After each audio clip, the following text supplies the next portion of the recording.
Hey, what's up, Gunline? It's Lopez here. Hey, just a quick little fucking synopsis of today's episode. I just finished recording it. Really got into my feels today, and did some sharing that I normally don't do. So it is what it is on this one. Is gonna be my therapy session to you all. And maybe some of y'all can relate. And if any of y'all got some advice, hey, send it over on the gunline at gmail.com or in the DMs or comments, whatever. You know, I'm always down to get advice. You know what I'm saying? And if you ever feel like you want to come on and just chop it up with me here on the gun line, talk to me, have your story out there to be heard, again, hit me up. I'd be more than happy to have you on here on the gun line. You know, why should all the Navy SEALs and Rangers get all the and SF get all the damn stories and shit like that? We were soldiers. We got stories too.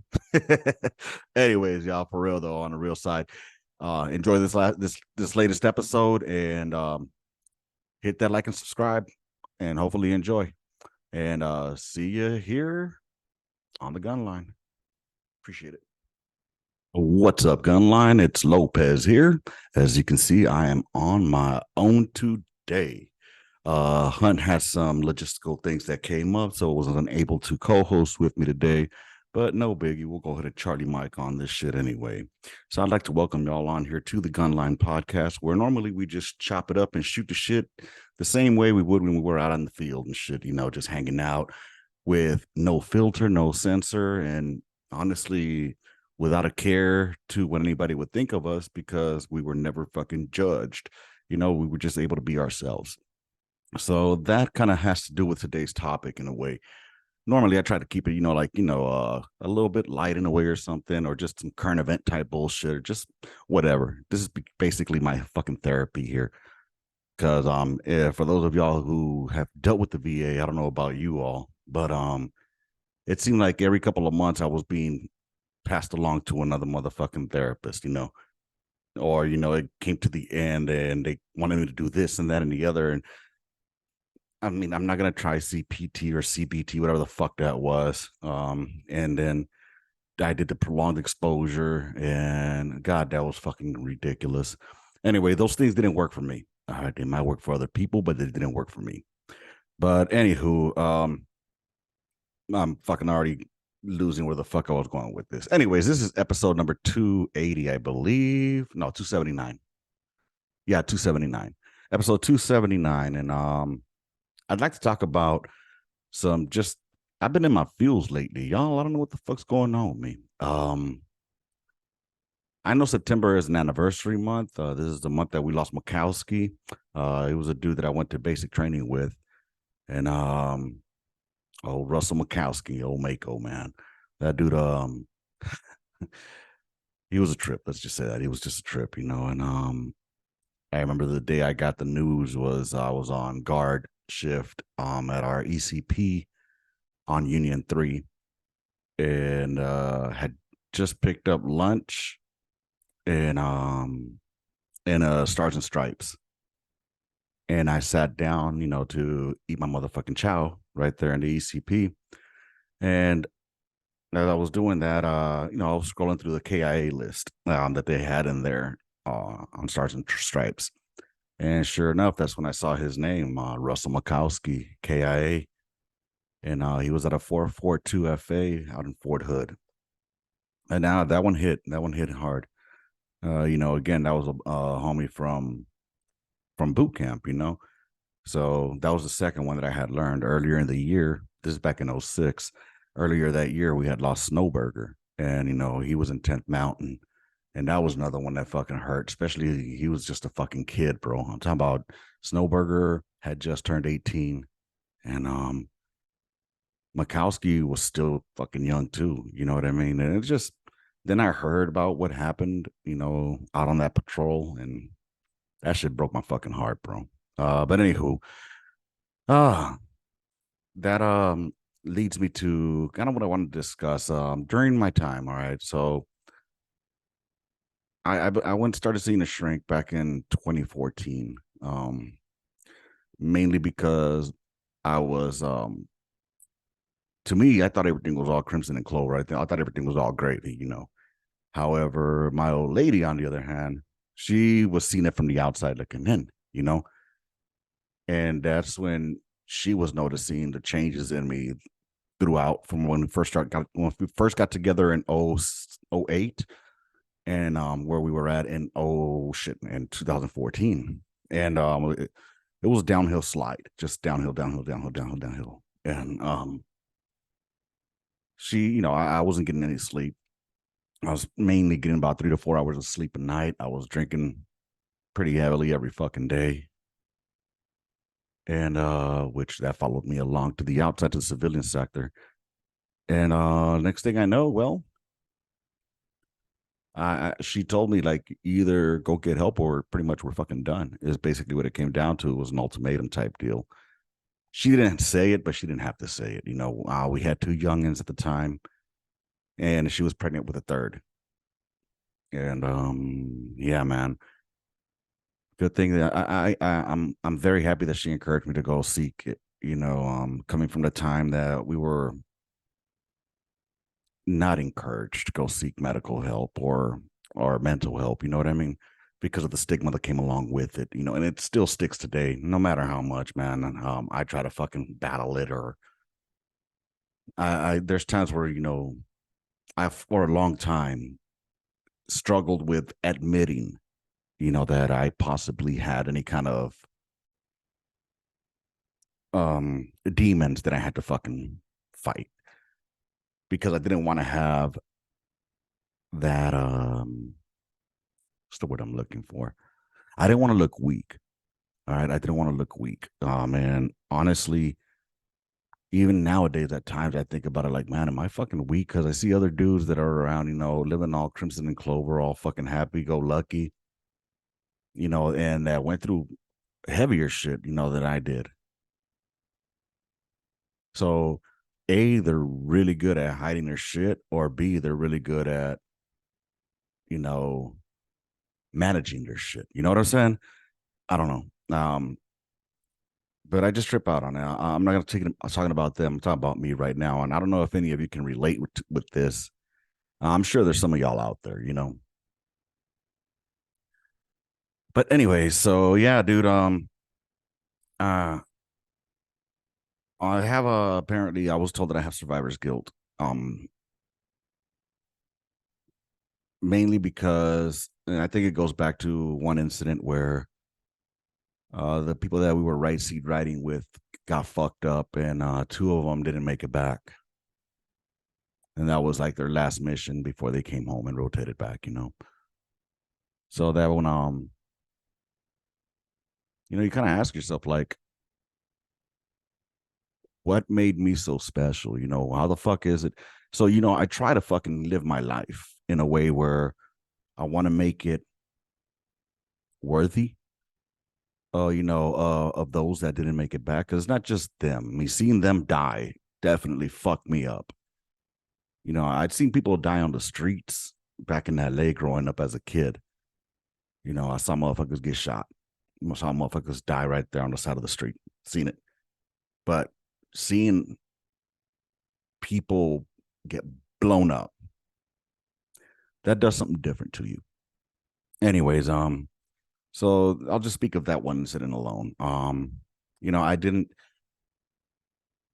that's one of the days that, you know, I've said it before that was the day that Danny Lopez, you know, left the fucking chat, and Private Lopez or a new Lopez was reborn that day. You know, and I don't know, it's just I start thinking like, you know, throughout my years, I only did 10 years in the military, y'all, which is a long fucking time either way you put it. It's half a career. Um, but within those 3 years, I had three deployments: two to Iraq, one to Afghanistan. The Iraq deployments were the ones that fucked me up. My Afghanistan deployment, it was that was just to go train the Afghan fucking artillery. I really don't. There was really no incidents that I can think of where, you know, there were no firefights. You know, all we did was fire cannons. So In the other hand, the other two, Baghdad and Mosul, those were I didn't think I was coming back from Mosul. Honestly, I really thought Mosul in 2009, 2010. I thought that I wasn't coming back from that one. I had already accepted it, like as long as my guys come back, I didn't give a shit. But yeah, I really didn't think I was gonna make it back. Anywho, um, and I've kept that mentality since for some reason. Like I don't know. It's hard to explain. Like, it's not that I want to die because I don't. Is that I'm not afraid of it when it comes. Like I've accepted it. You know what I'm saying? Like I've come to the realization that if you spend your time worrying about what could happen, the negativity or the negative things that can occur, that you're not going to enjoy life.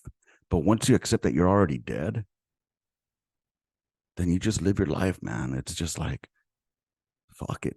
That was a reality that I came to. And if you go a couple of podcasts back with Holguin, and the one I did with Holguin in episode 277, he used to point at me before every mission because he was the second gunner. I was the lead gunner. And he was like, "Hey, Lopez." And I would turn around and I'd be like, "What's up?" And he go, "You are going to blow up," and do like a hand signal, like I was going to get my ass blown up, and I accepted that. You know what I mean? It was kind of like an inside joke type deal, and but in a way, it was a reality that I had accepted already. I knew that every time we rolled out those fucking gates, we're fucking shaking the dice. Anywho, so yeah, that was back in '06, and so dealing with all that, it's kind of like you flip the switch in your head, I think, to where you're under stress when you first get there. At least, I'm gonna speak for myself.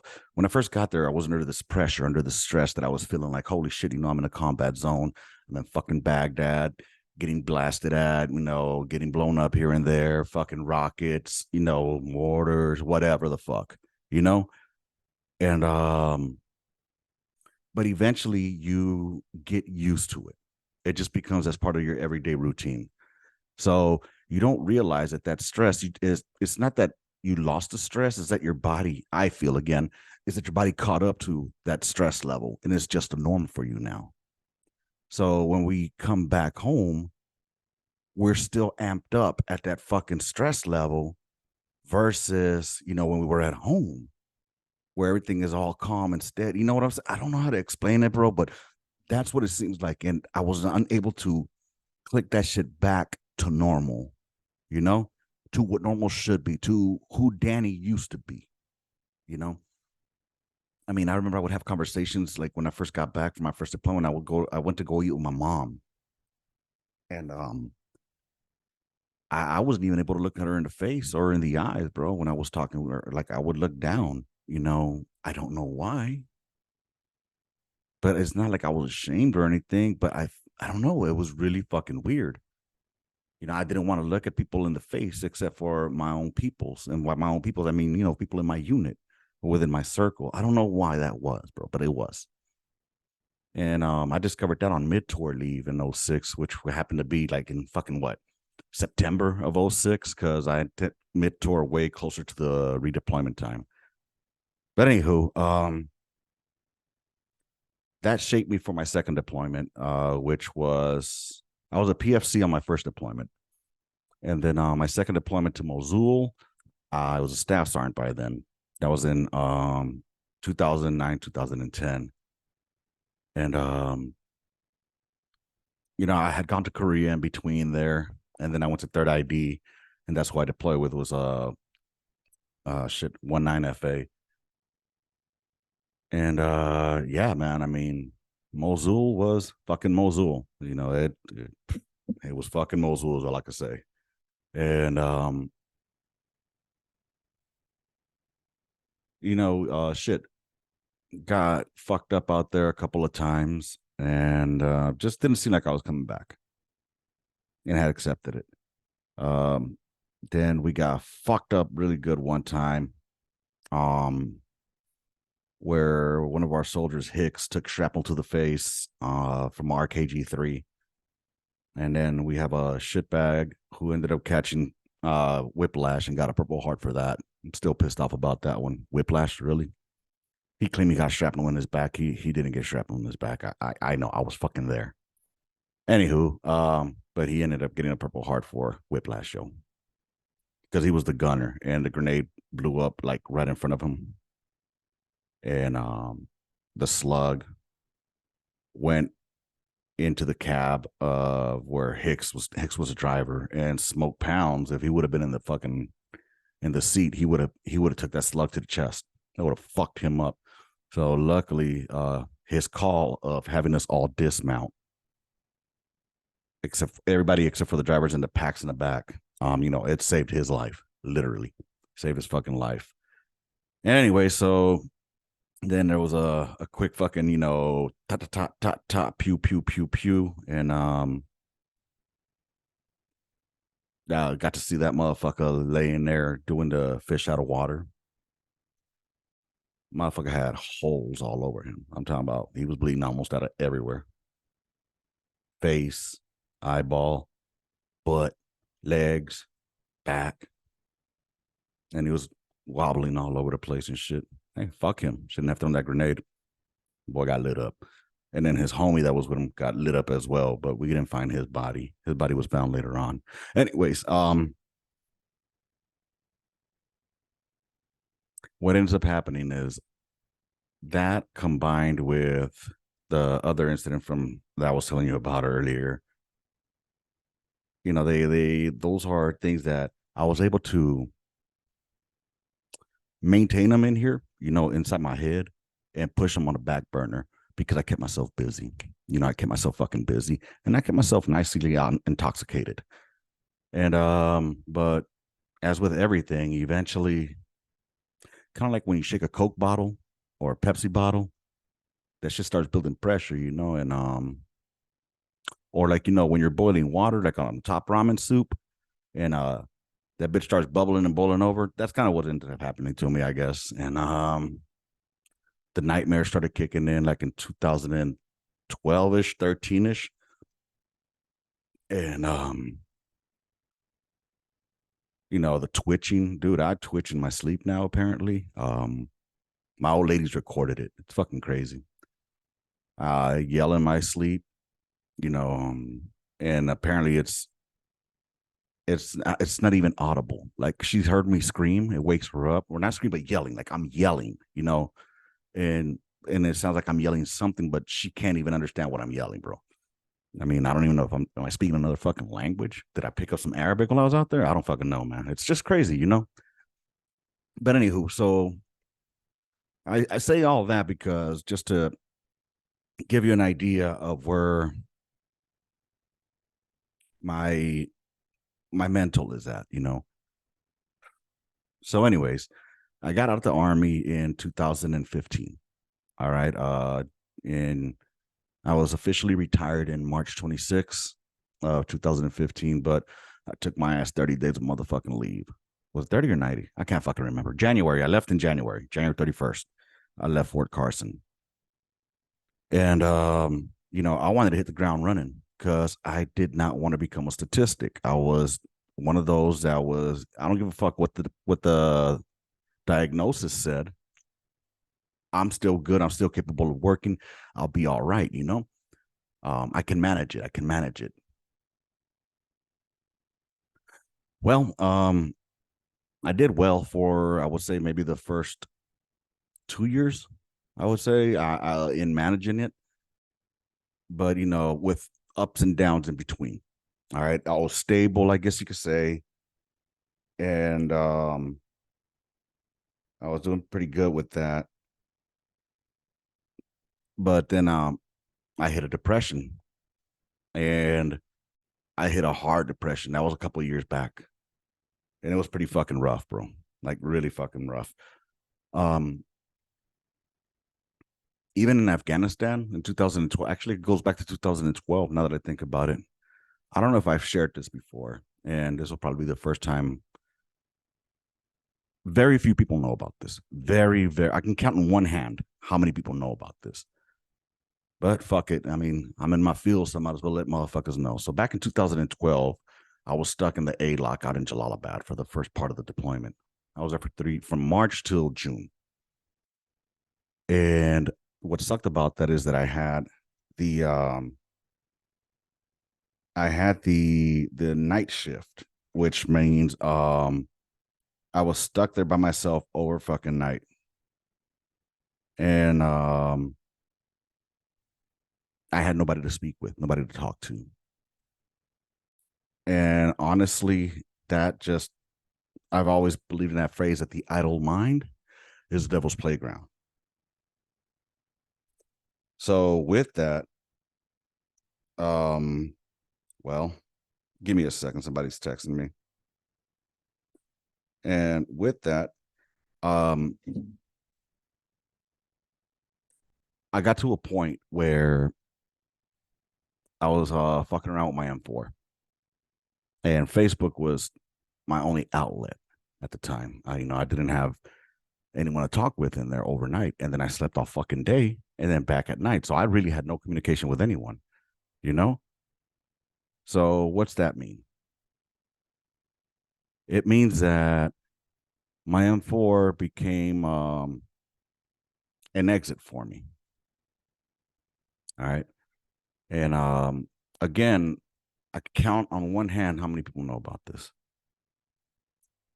I started doing inspection arms to keep myself, occupied because I had nothing to do in the A lock. They took away YouTube. I couldn't watch anything because in the A lock, all I could do was fucking just wait for a phone call in case somebody got attacked. That way I can go ahead fucking call up ammo to get fucking sent over to whomever needed it, depending on what cop.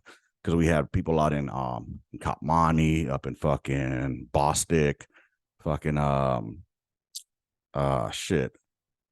I forget what other ones. Joyce, all those out there. Metterlom. Anyways, so we have motherfuckers out there. Yeah, Hanukkah Miracle. Anyways, but it was pretty much fucking dead. All right. So what ends up happening? Oh no, I do recall. And then from there, there was an incident that occurred. I think it was in Bostic. I'm not too sure if it was Bostic. I think it was, where they got fucked up and they had two KIA. And that one hit me hard too. I didn't even know these dudes, but they came and after they got the fob got or the cop, their cop got attacked, and these two young soldiers were killed. So they flew the bodies in, and then from there we had to load them to another bird that was going to take them to Bagram and then home. And I remember the dude in the A lock next to mine. He had asked, "Hey man, do you guys mind, helping with the bodies? Do the transfer?" Because those were his boys. He really didn't feel like he was still at a loss, hurt. So myself and this other NCO, can't remember this motherfucker's name right now to save my life. Anyways, the dude, he was missing a finger. I was clowning because of that shit. Anyways, fucking him and I, we went over there and we helped carry the body and put him in the Black Hawk. And I still recall that day, that the smell, bro. Anyways, carrying a body bags fucking sucks. It fucking sucks. All right. Anyway, so all that led to, I think that must have been the icing on the cake that pushed me over to where I started fucking around with my M4, and that became my exit plan because I just couldn't take shit anymore. So I started playing with the weapon and I did inspection arms. You don't do inspection arms with a fucking with your magazine in the M4. And I was ready to check out. I was ready to check out. And what ends up happening is, I don't know if you know this, but Medina, my homeboy, Carlos Medina, he happened to reach out to me on Facebook that night. And I don't even think I've told him about this. But because I guess he was reading some of my fucking posts on the Facebook, and he reached out to me literally as I was getting ready to suck start. My M4, and as I heard the little chime from the Facebook Messenger, I went over, and sure enough, it was him. So he doesn't know, but he will now that message there kept me from putting a 5.56 through my motherfucking head. So, Medina, I appreciate you, bro. You will never know how much I really appreciate you. And anywho, so I'm in my fields, y'all. I'm in my fucking fields, and I don't understand why, dude. It gets on my fucking nerves. I try to keep fucking seeing these goddamn shrinks out at the VA, but then they send you to one shrink and another shrink and another shrink and another, and you got to retell the fucking same shit over and fucking over and fucking over. And every time that you do, it pisses me off because then I got to open up another fucking subcategory. It's like every time I talk to theyese motherfuckers, the first thing is like, okay, have you thought about this? Yes, I have. So that leads up to another fucking 5 different questions, which then from there leads up to another 5 different questions, another 5 different. And it's like, God damn, look, I just want to talk to y'all, man. I get it that you don't want to get sued and you don't want me to fucking off myself, but God damn, can we save those questions for later? I mean, I don't know. And all it does is just red flags, red flags, red flags. And they want to fix everything with a fucking pill, and I'm tired of taking this fucking pill. I take Fexler, Venlafaxine, whatever, and the withdrawals sometimes are worse. They're the fucking worst, bro. Speaking of which, I gotta fucking refill my fucking meds after this shit. Anyway, so what I ended up finding, I found ways to cope with it, okay? Like, ways to deal with it. And a lot of it was just keeping my mind occupied. This right here is one of my outlets. This here, the podcast, all right? Does anybody listen to it? I get about maybe 45 to 50 people that listen to this podcast, and if only one motherfucker gets something out of it, then I'm happy about it, bro. Because I like it when I get reached out to. I'm not gonna lie to you. I get reached out to, and I'm told like, hey man, I just heard this or I read that, and it's good to know that I got somebody here, and that's awesome to me, bro. Because at least I know that one person was affected. Because just like Medina's fucking message on Facebook helped me out when I was at the end of my motherfucking rope, who knows what one episode could do for one motherfucker's at the end of his rope. You know what I'm saying?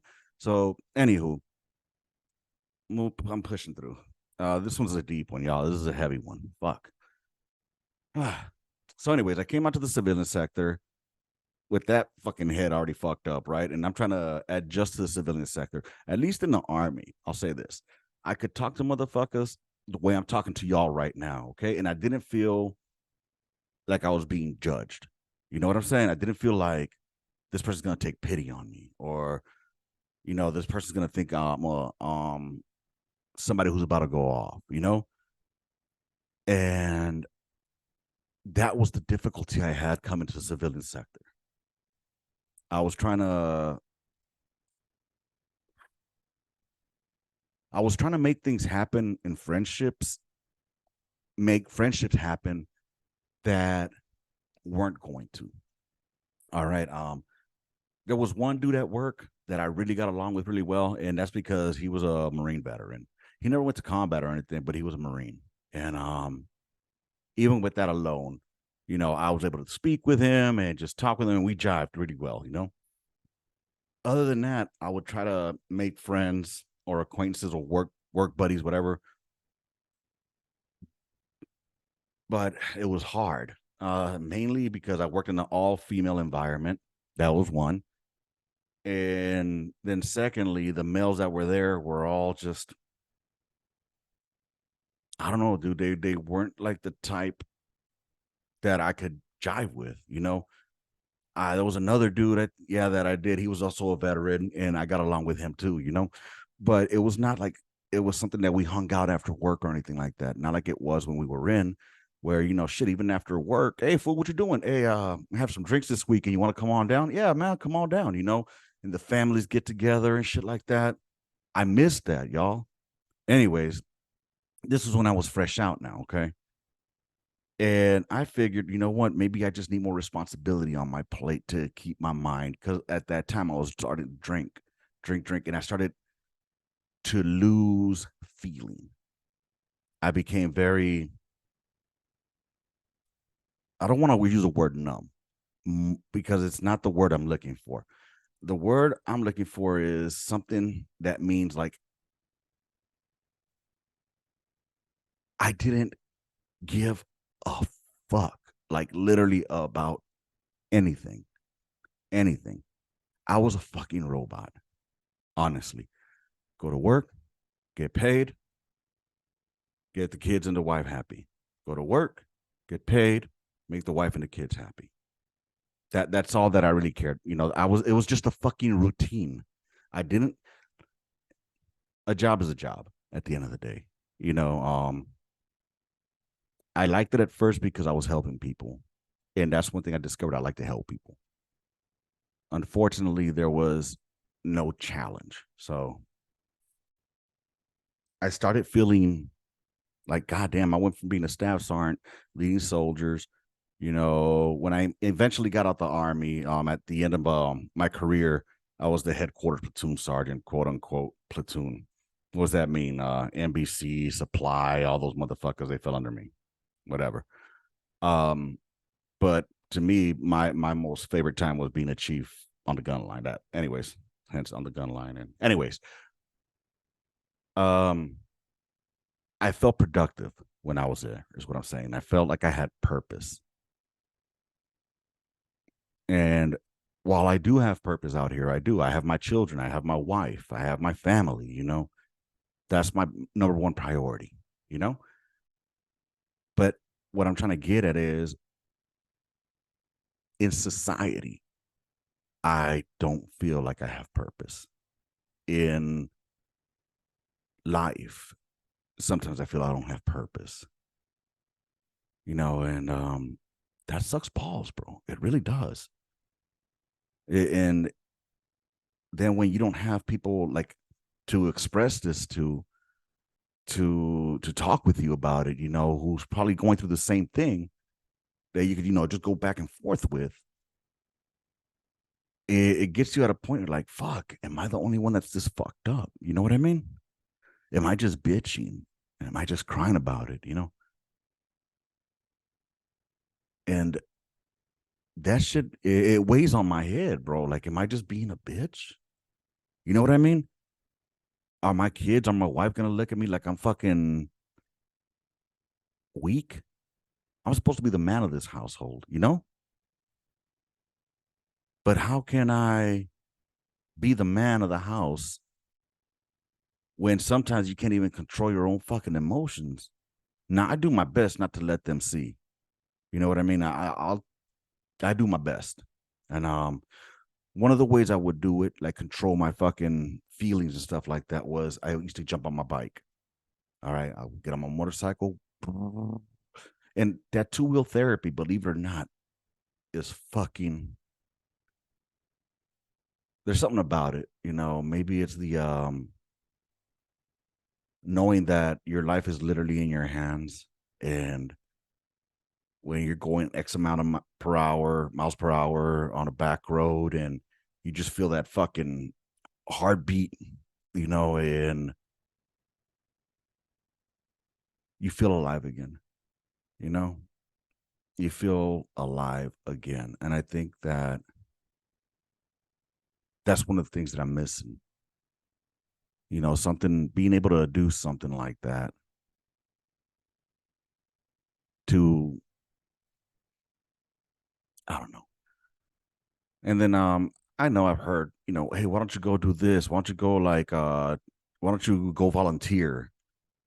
See, the thing about volunteering, if I do volunteer, if I go do something, I want to do it on my own accord. Like, I don't want to be on somebody else's fucking schedule. You know what I mean? Um, I already have to do that with community service. And that's directly from me and alcohol. Again, now luckily, I don't know if I mentioned this, but I've been 5 years sober now. And yeah, August 19th was the last time I was drunk. and that was the last time I had a drink was August 18th. Anywho, of 2018. And unfortunately, I had to go through catching that DUI to almost losing everything that I had in order to get myself straight, you know? And that was because I had too many demons. And I still do, man. I still do. No matter what the fuck we say, we still got them. We ain't never going to get rid of our demons. You might as well just make a motherfucking bedroom for them already in your brain somewhere and let them just set up shop. Because the thing is, we got to learn how to live with them. So don't ever, if you do have any issues, you're not suffering, you're living with. You know what I'm saying? Because once you start getting to that suffering mentality, that's when you start getting like me. And that's why I'm trying to change my perspective of it. I'm not suffering, I'm living with, and unfortunately, it's gonna take its time before will I ever be normal again? No. And I hate these motherfuckers at the goddamn VA or all these goddamn therapists who try to make it sound like, oh, you can only improve from here. It doesn't bitch, do you hear yourself? Who are you trying to lie to? And that's what irks the fuck out of me, yo. Like these motherfuckers are trying to tell me how I'm supposed to feel or how I am feeling. Like, no, I don't feel like that at all. I'm telling you how the fuck I feel. Well, apparently to them because they see a certain eye movement or because this or that or whatever the fuck, that apparently, I'm okay in their fucking eyes. No, I'm not. Some of the thoughts that go through my fucking head are not fucking normal. I know this. Wanting to kick a motherfucker in the kneecap just to watch it break is not fucking normal. All right. Anyways. Anyway, so yeah, with that. So yeah, that's why I try to force friendships, like with other people. And by forcing friendships, I mean like, I will try to go to work and try to get along with folks. And but I would make them laugh and whatnot. But I had to censor myself. And I get we all have to censor ourselves to a point, to a certain extent. I get it. But when you're completely changing who you are in order to succeed or survive in a corporate world or in civilian society, is it worth it? Is it fucking worth it? Because I found myself changing so much, not changing, pretending so much that it was just making me feel worse and worse. Because again, I fell into that robot routine. Like, I'm not needed. I don't know how to explain this, y'all. I really wish I knew how to articulate a lot of this shit. But I think that there's people out there that get what the fuck I'm saying. And like one of the homies said, on the Instagram and on the Facebooks, thank you all for reaching out. Honestly, thank you for reaching out after I put up, the last post of being in my feelings. I appreciate y'all reaching out. I shouldn't have to change for anyone. And that's true. I shouldn't, I know how to control my demons to an extent. I know when they're about to make when they're going to show. And that's when I take myself into different situations to be out of it. I start getting myself busy. Like my demons, my homeboys, demons that are in there right now that are coming out to play, that's them. That's why I'm getting into my feels. All right. So that's how that's why I know I need to find something to do. I need to find something to do, like either go to the backyard, keep myself fucking busy. A lot of motherfuckers say, go to the gym. Bro, if I could fucking go to the gym and lift weights and shit like that, I would have still been in the military. All right. There's certain certain things that I can't do because physically I'm fucked. You know what I'm saying? I didn't become 244 fucking pounds because I don't want to fucking be healthy. It's because shit, if I try to go for a goddamn jog, mind you, okay, a fucking jog, the next day, my fucking lower back is killing me. If I try to lift weights, that one's okay.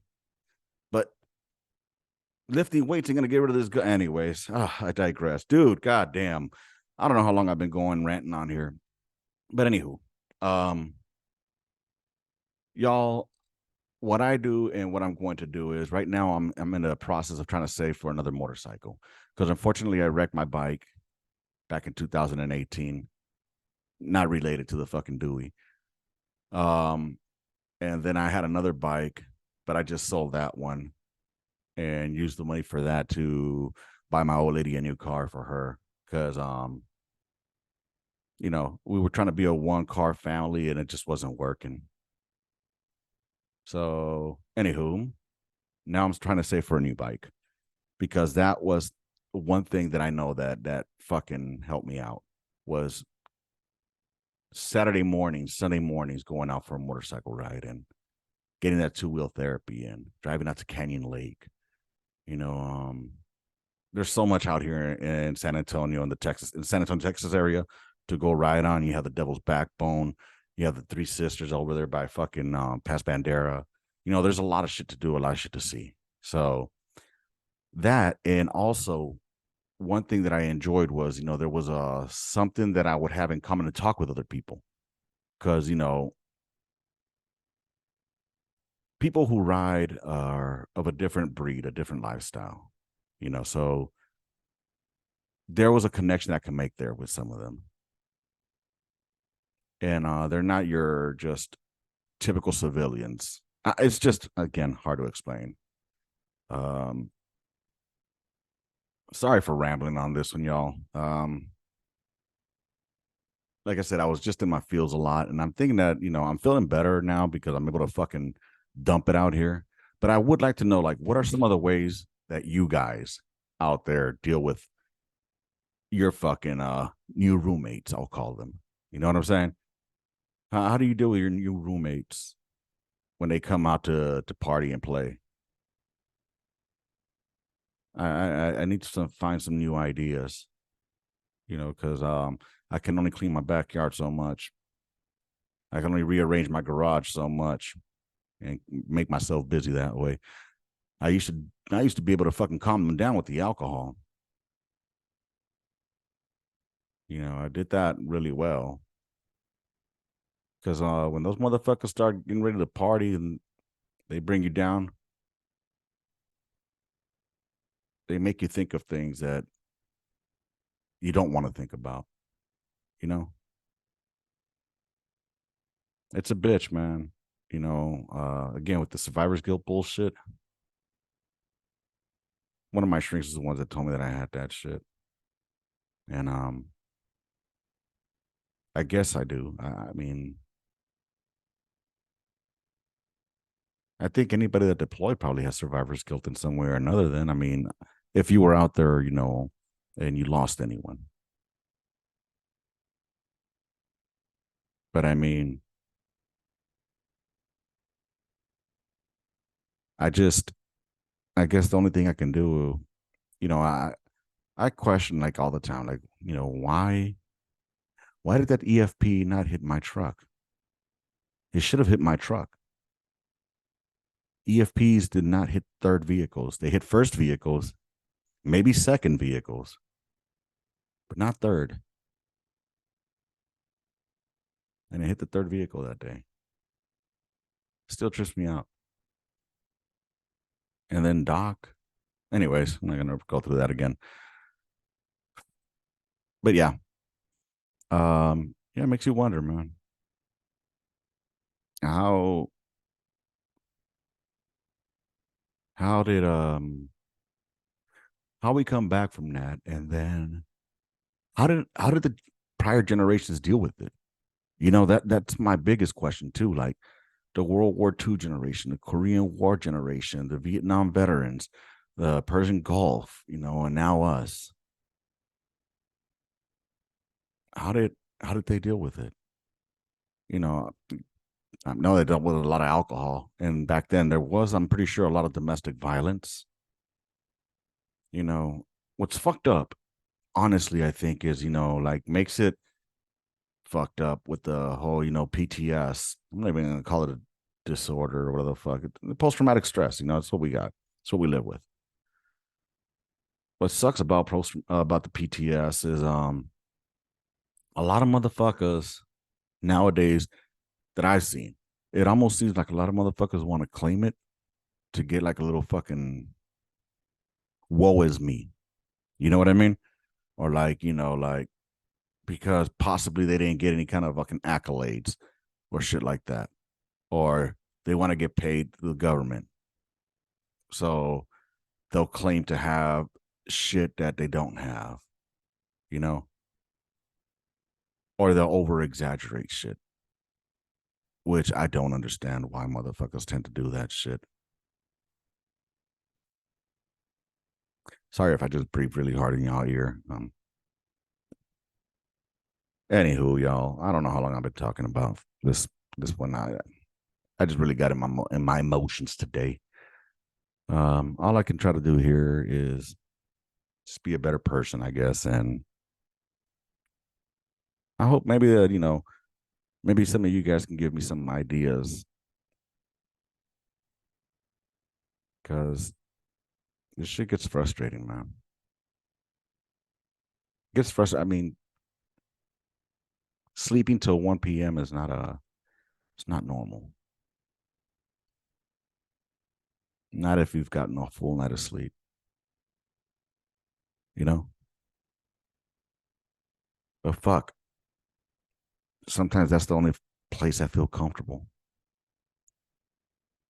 Just being alone in my room, in my own thoughts, and just trying to sleep it through. Maybe that makes sense. I don't know. You just kind of want to just fucking just sleep the days away, you know? Hmm. But yeah. Oh, you know what's a trip, man? Before I go, I you know what? I'll say that for another day. This is more about forcing relationships, and what I meant by that was so with my kids, I've been trying to be a father that that you see on the TV. You know what I mean? Like I try to be that dad that and that like they show those happy-go-lucky families that go out to eat like ice cream or some shit together. They sit like on a park bench and they're having fun and this and that. I've tried doing that and it doesn't work. You know, I try I try being not a friend, but a good parent. What I thought a good parent is supposed to be.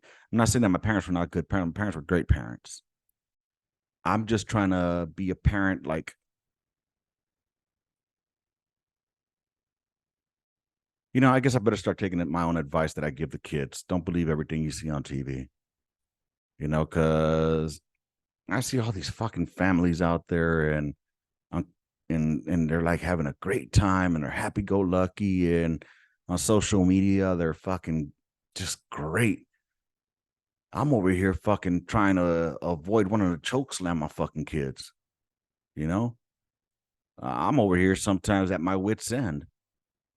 Like with some of these kids are like, who are you talking to like that? And it gets it just tacks on more and more because then you start feeling like a fucking failure. Like, did I do something wrong? How did I fuck up my family? I wasn't like that as a kid, you know? Why are they like this as a kid? And even I try to even think back, like when I was a 13-year-old, I was a little hellion, but I was still respected and scared of my parents. My kids don't give a shit, and I tried doing game nights, y'all. I try it all. Movie nights. These kids don't give two shits. So meanwhile, I'm trying to fucking forge a relationship with these kids because that's one of the reasons that I stopped working was to spend more time with them, with their schooling. And their schooling is doing a lot better, thank goodness, this year. Because last year, hey, yells me. Anyways, so maybe something positive has come out so far out of that. Anyway, y'all. My bad for the bitch fest. I'm gonna go ahead and cut it here. I think my old lady should be here soon, and I'm a stay at home dad now, so I got some cleaning to do. Anyways, oh, check out my shirt, by the way. I made this one a long time ago. It didn't sell, but check it out. It says, not all soldiers had a hero's welcome. And that's mainly to the Vietnam veterans era. So if y'all like it, let me know. I'll bring it back up. I stopped the listing on it because nobody fucking looked at it or whatever, but I dug it. So with that being said, y'all though, hit me up. And I think it's on the back as well. I don't remember. I think so. Hold on.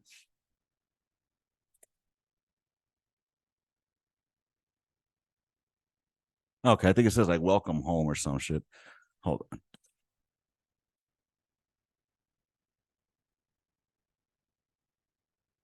Yeah, I think it says to all the Vietnam vets, welcome home or something like that. I can't remember. Anyways, y'all go check out the onthegunline.com. It has links there to the socials, which is Instagram, Facebook. It's got the link to YouTube. It's got a link to the fucking merch store. It's called the support store. And maybe Twitter's on there too. So y'all go ahead, go on to gunline.com and it'll send y'all there. Or you could just find us on the Gunline podcast. Just Google that. It'll take you to the fucking Facebook or the IG. I'm more active on the IG than anything. So, anyways, I'm gonna get out of here because it's hot as balls. I'm inside my garage and it smells like shit in here. I learned never to put motherfucking chicken, put it in the freezer, and then once you're done cooking the bitch, well, let me rewind. I cooked chicken over the weekend, right?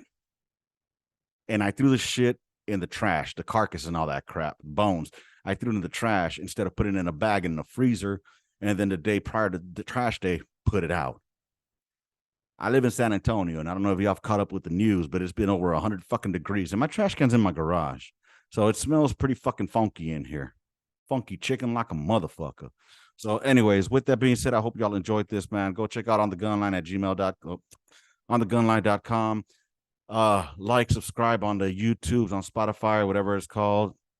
Make sure y'all go visit Redleg Custom Woodworks for your artillery rounds. That's a 105 made by him. And with that being said, hope that didn't bring you down too much. God damn. But I needed that. I ain't gonna lie. I fucking needed that. So I appreciate y'all listening to me on this last one because as you can tell, I'm a little more peppy now. Sometimes it feels good to fucking regurgitate all this shit that you're feeling. And that I just did with you all. So thank y'all for hanging out here with me on the gun line. With that said, rounds complete and the mission, gun line out. March order, y'all.